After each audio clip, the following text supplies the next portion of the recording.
ego. You're losing this because of your ego. You're losing that because of your ego. Everything in your life is falling apart, but you don't even know what's up. Love, I'm on my purpose. My purpose. You have two choices, man. It's either you're going to be the lone wolf or you're going to be a tribe of lions. You pick one on a hunt and tell me who's going to be more successful. I bet you I don't know what the answer is.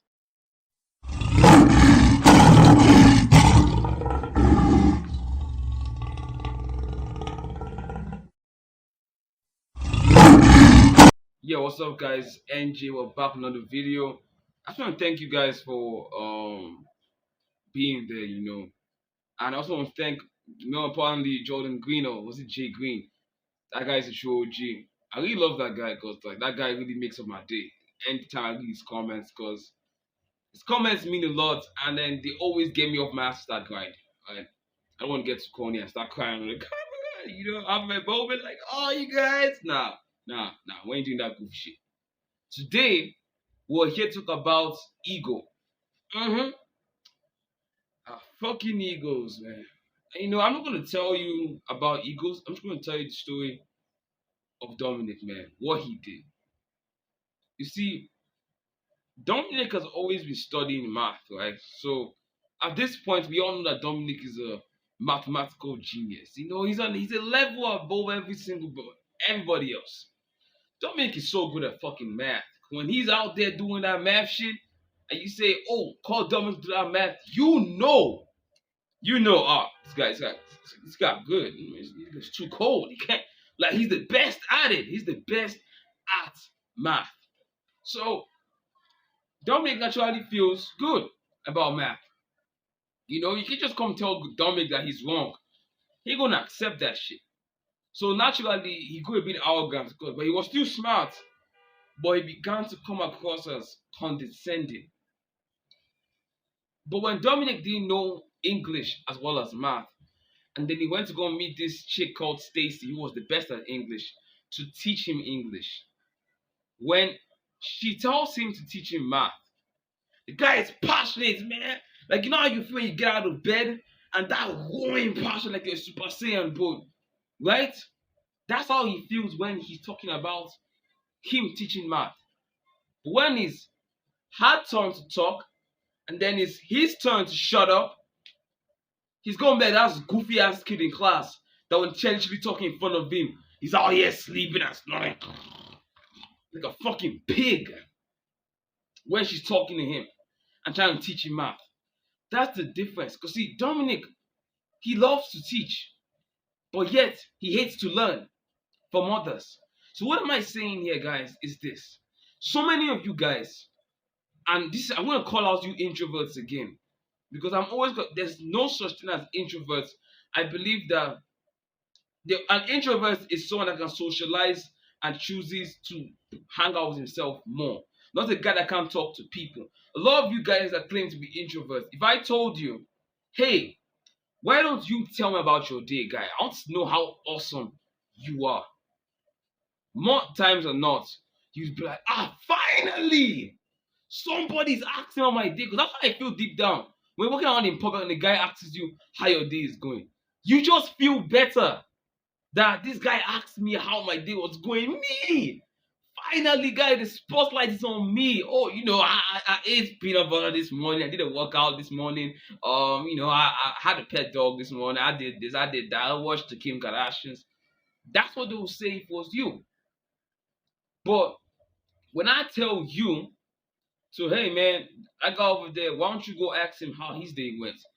So here's the typical Adam name bullshit they usually give me. Man, I'm not really sure. I ain't really on that kind of energy right now. Can't really be talking to people right now. I gotta stay focused. Gotta stay in line. I just told them, say what's up to this person. I'll be like, nah, man, my purpose. It's my purpose, man. I ain't got time to be saying hi to somebody for just 1 minute. Doing I'm going to a store for like a fucking hour. I can't say hi to one person. Man, I gotta be in line with my purpose, man. My purpose. That's how you niggas sound. My purpose. Using the purpose as a cop out for having shitty social skills, man, unacceptable. The second story is this, man, based on and this thing, ego. ego first goes to ruining the experience of social interactions. What makes social interaction so awesome is that it's a dialogue, not a monologue. But nowadays, we're so stuck about our ass that we're so good at talking about ourselves. We can't even ask people about themselves. When you ask people about themselves, they feel happy and they want to make you feel happy. And then everybody wins. But hey, man, you guys have to start doing that shit. I have faith in you guys. I don't have faith in the modern world. Those niggas are done. Those guys are done for. But I have faith in you guys. Let me tell you guys a good story on this. This one's very typical. I do see it happen a lot with friendships, and I was a victim of this myself as well. So Dominic was friends with John, and when he was friends with John, they used to hang out.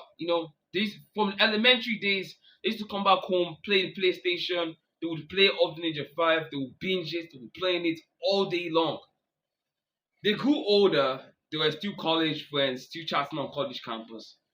Then they became adults, and then career, jobs, businesses began to eat more and more of their time. So they really didn't have that privilege of hanging out as much as they used to, and which is fine. But that's not an excuse not to maintain the relationship. But it happened on December. It was Christmas period. We just finished the Christmas day, so we're heading to the new year. And on the 1st of January, it's involuntary. This is like the unspoken rule that when the January 1st, text your loved ones, Happy New Year, Happy New Year. Like, I don't know what the fuck we do, but it's an unspoken rule. We do it to maintain relationships. But Dominic received a text message from John. And what the text message said is, Happy New Year, bro. Last another year with you, bro. I love you, bro. That's what it said. Big corny, but it's New Year's text. Dominic sees the text. And he's like, I think I'll open it. I don't want to open it. So he chooses not to open it. And then he leaves the phone on the bed unopened. He just chose not to open it. Maybe he wasn't feeling the vibe. He just didn't feel the vibe. So he didn't open it. And so John overlooks and tries to hit Dominic up in a couple of days. But Dominic has been going through a lot of stress. His mental health is killing him with his job, and everything's piling on his back. He's barely getting any sleep sometimes. He's insomniac. He can't remember the last time he's laid down in his bed and had a good 8-hour nap. So Dominic closed off from everybody else because of the stress he was dealing with. But how John perceives that this guy hates me. What did I do to you, Dominic? I thought we were friends. Why do you hate me? I thought John was going through his head. But Dominic doesn't hate him. Dominic is just grinding so hard that he's been under so much stress that he have time to talk to John. And so John is like, okay, fine, if you want to be friends anymore, why don't you just say it? Then John doesn't want to talk to him. In a couple of years past, these guys don't even talk to each other anymore. And now John is getting more opportunities on business opportunities. And there are guys that work in the same field that John does. Because I told you guys, I forgot to mention it earlier, that John works as a personal assistant in the bank. And these is business partners. We're looking for someone like that. John could have easily have put Dominic on game and Dominic was able to get that job. But John still doesn't like Dominic these days. And he still holds that grudge with Dominic. But if you're Dominic, you'll be arguing like, what the fuck, guy? Why are you being a bitch about this shit? You're right. He's being a bitch. But at the end of the day, the person that loses that opportunity is you. Because you want to be angry with him. You called him a bitch and you're justified. Doesn't mean you're right. Because you're justified, it don't mean you're right. You see, Dominic doesn't understand this, and then he comes across this video course he hears online. It's about Hercules. They call Hercules the master marketer. He's the best at marketing. He has the huge influence of people that when he usually has those podiums where like he goes up on stage and is teaching social media marketing, Instagram marketing, network marketing, and everybody's paying like almost 500 dollars to learn his masterclass video course. And so Dominic was able to get the unique opportunity to meet Hercules face to face and ask him, why the fuck do you have so much influence and I don't? She only doesn't have me that day. Fuck all that discretion, she was out the window. Why do you have this opportunity and I don't? Hercules, cocky as hell, told him, dude, friendships, man. Power of friendship. And then he walked away. You see, when you have the power of friendship, okay, calm down, calm down. The power of friendship is actually super useful because you influence others, and when you help others, they want to help you. When you're selfless, they want to help you because Hercules, most of these fantastic business relationships start off with a simple day of them going to hang out and just play golf, of them going to hang out, just go and play video games, or going to the gym together.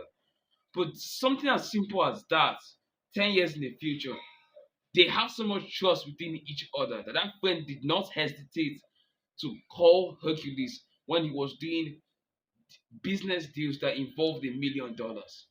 And the friendship just kept on compounding because from there, more mortgage friends, mortgage friends, mortgage friends. Before you know it, the whole tribe of successful men. What's my what's the essence of this parables, NG? Why are you telling me this? I'm telling you this so that we don't keep making the same mistake we make. You see, so many times our ego is justifiable, and so many times we believe that we have the right to feel this way. We have the right to go through stress. That are guys the only ones that are going through stress? How about us? Don't we matter? Yes, you matter, but so do other people because you need to care about how they feel before you go out on detox or you go into a period where you don't talk to anybody else. I want you to sit down, get out of your feelings for a bit. I want you to sit down and think, if I go into this period where I talk to nobody else, how would my relationships and my friends feel about me doing that? Now, if it's really that bad that you have to stay by yourself for a while, I want you to text them and let them know that it's really that bad. But don't close off just because you feel like closing. Alright, like and subscribe to the video. I love you guys. Jay Green, I love you, man. I love all my subscribers. I love you guys. We're gonna keep on going and grinding the way we should be. Peace.